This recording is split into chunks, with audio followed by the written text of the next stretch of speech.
those guys, and we're going to get into that semi-auto kid. I think that those guys definitely, you know, have a life, and they have a life kind of beyond the mat, as we put it.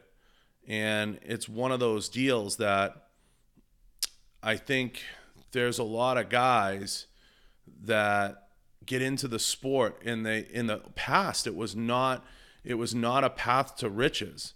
It was not a path to riches. And we're getting into the topic of wrestling, and is wrestling a sport? I finally got YouTube up, guys, so head over and thumbs up. So is it a sport? Is it something that is legitimate? Is it something that is for real? So if you saw the movie The Wrestler, it definitely endeared you. And if you've heard Jake the Snake's story, Scott Hall, some of these different guys, it definitely endeared you to a lot of the things that wrestlers go through and the things that wrestlers endure throughout their career. And in the 80s, and I'm going to get into wrestlers that I knew, in the 80s, there was a time when those guys weren't making a lot of money. I mean, I'll be very straight with you. They were not making a lot of money.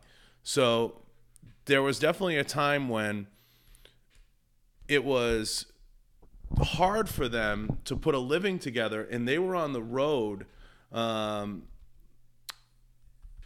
long time. And it was a very hard life. So you have to ask yourself, is this something that they go through, part of the journey, part of the respect that they earn? And I say yes. I say absolutely. So asking yourself the question over and over again is wrestling a sport? Is wrestling something that you can cling to, or you can definitely have a lot of respect for those guys and for where they fit in the scheme of things, and where they fit in the whole breakdown, because it is a tough life. There's no question about it. It is a tough, tough, tough life. So you have to ask yourself the question. They give their life to it, just like any other sport. And in many ways, it makes for a very rough road for sure. But I grew up on it.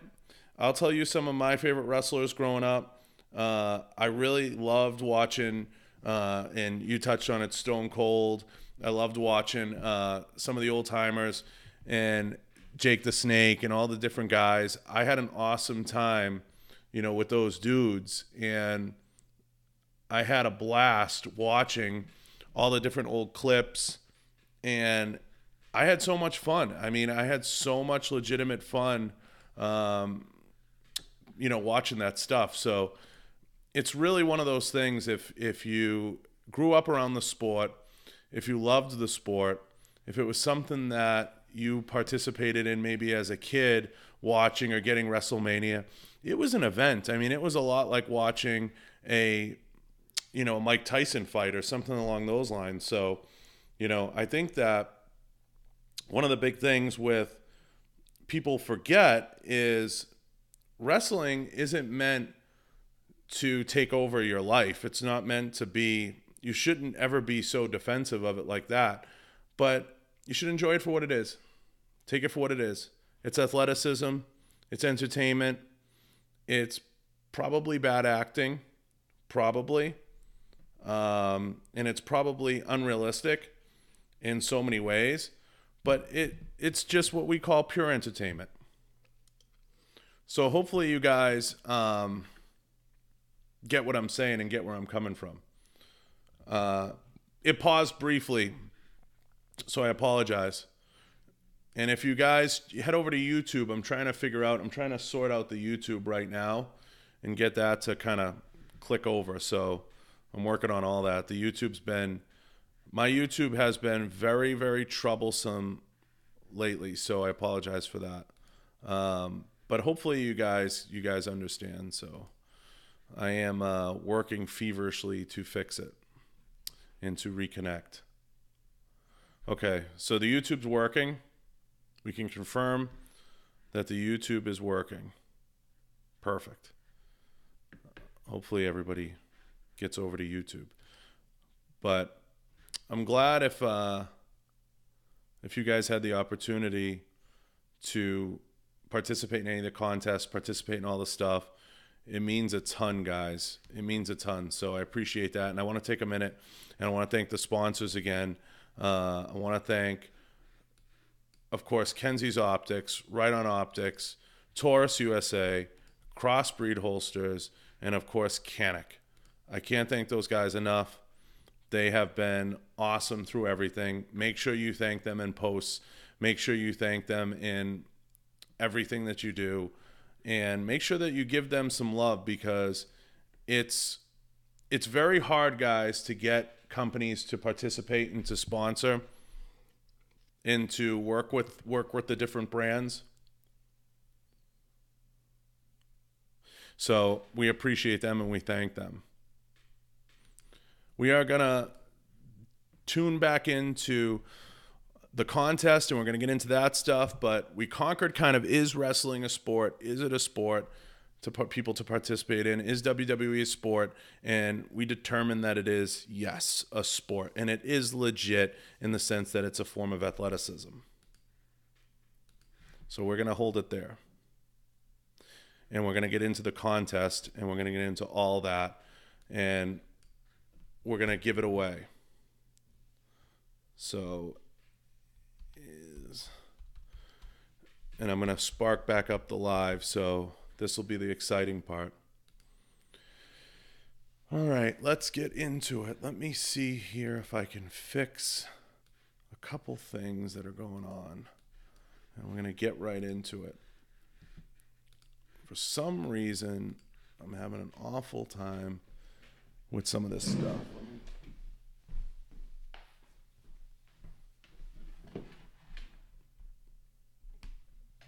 Okay.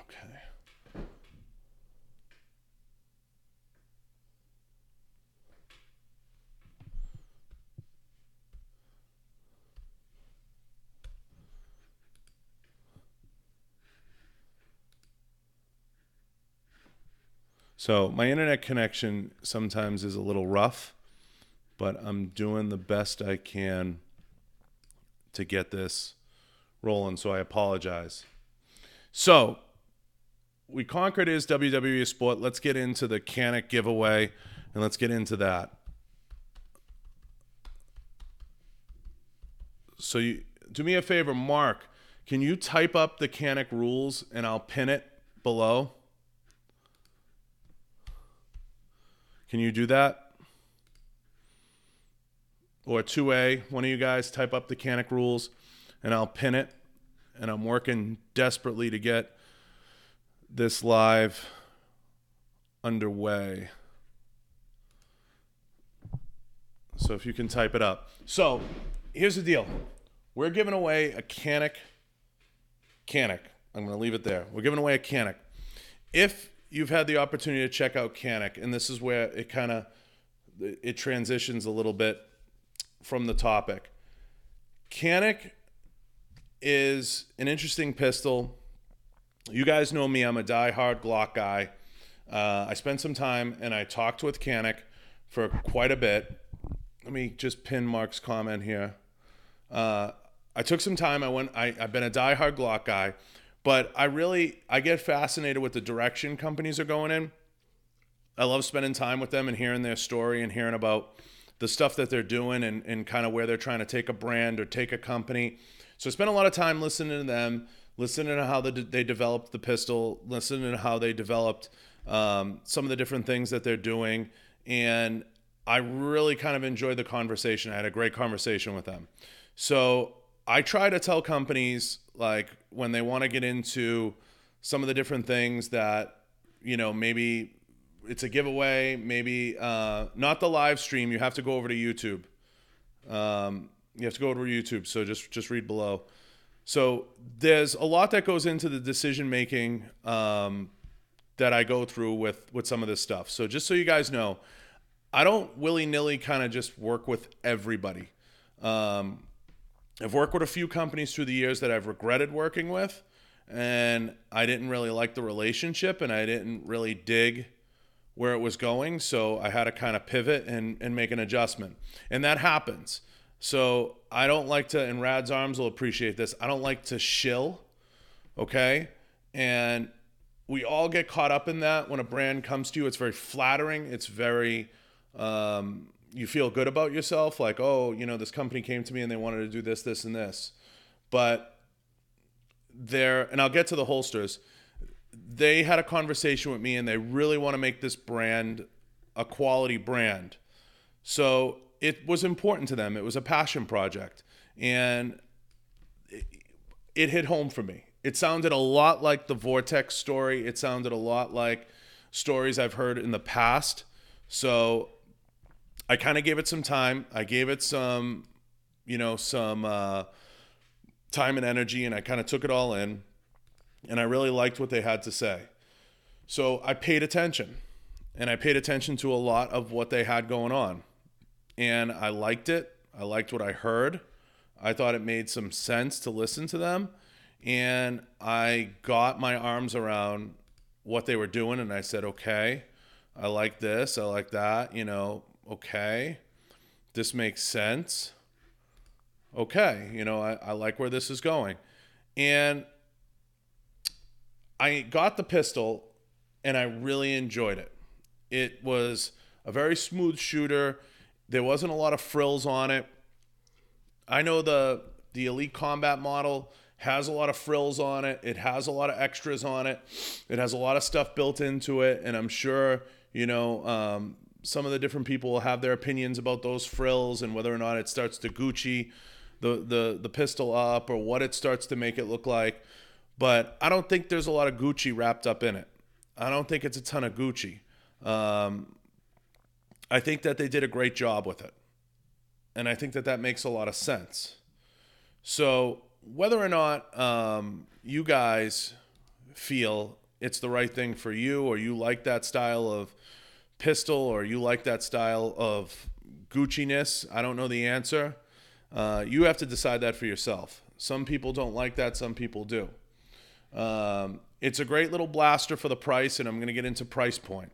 So price point is something that everybody is super sensitive about. Everybody gets super sensitive about price point. Everybody starts to dial in, okay, price point, price point, price point. And I get it. I understand completely that price point becomes like one of those sensitive things that people start to, get a little weird about. So I think that it's important to pay close attention to what you pay for versus what you get, because the biggest question I get asked, or the biggest question I get asked is does it make sense for somebody like me to go and buy a $2,000 rifle or a $2,000 handgun? And this is an important question, so I don't want to close the door on this. So it's an important question. You have to understand that a lot of these companies don't pay as close attention, I feel, to price point as they should pay close attention to. It's really important. It's underutilized. It's underappreciated. And I think that it's one of those things that companies don't give enough attention to. So price point is everything. And when I sit with companies, I spend a lot of time with them going over this. So, I can't stress enough, guys. You have to pay close attention to what you pay for. I'm trying to, it's a tough topic because I'm trying not to bring up specific companies, and I'm trying not to bring up anything too specific. So I'm trying to play both sides. So As a consumer, when you go and buy something and you're going to pay your money, I like to know everything. It's like going to buy a car. So if you go and you buy a car, you'll pay very close attention to what you put your money down for and what you get. So if a car costs $20,000 to make and the markup is X, Y, or Z, you want to get as close as you can without screwing anybody to a place where you are in a good spot. So it's scary because we spend our hard-earned cash almost unknowingly and unwillingly, and we don't fully analyze enough what it is we're going to get. So like when you go and buy a mag, for example, you just go and buy a mag and you just buy a mag. So you don't think much into it. You don't think much about it. You just say, okay, it's $20. I'm going to buy this mag. I'm not going to think much about it. You know, you don't really put a lot of thought into it. So it's important to understand, you know, what people are paying for. And most of the time, yes, 2A, people are paying for the frills. They're paying for a lot of the frills and they're paying for a lot of the extras. And you have to decide, are those extras something that you really need or desire in whatever it is that you're buying or whatever it is that you want? Do you need them? Do you need a fluted barrel that you can put 20,000 rounds through? Do you need a $5,000 something or other gizmo? You know, do you need night vision? You may want those things, but do you need them? So a lot of people spend a lot of time on that stuff. Now, one of the things, and this is going to be like a little bit of a keen insight, one of the things Glock did that was really fantastic is they did a fantastic job of making something that was modular, so people could very easily augment and change and do things really simply to the gun without having to really, you know, break your bank. So if you wanted to change the trigger out, you could change the trigger out. If you wanted to change out something inside of the firearm, you could change something inside of the firearm really easily. It was one of those things that just, it became almost like a very simple process. It had good bones. Exactly. That's what I'm trying to say. So when you start to spend your hard-earned money for those things, you need to start to ask yourself, does this make sense? Does this, you know, does this make sense? Does this purchase, or does me getting this, is this something that I need? Is this something I need, or is it something I want? And it's a tough question to ask, guys. It's a really tough question. I don't know the answer to it. I don't know the complete answer, but it's something that you have to really dig deep in your pocket, maybe, and in your mind, and ask yourself that question.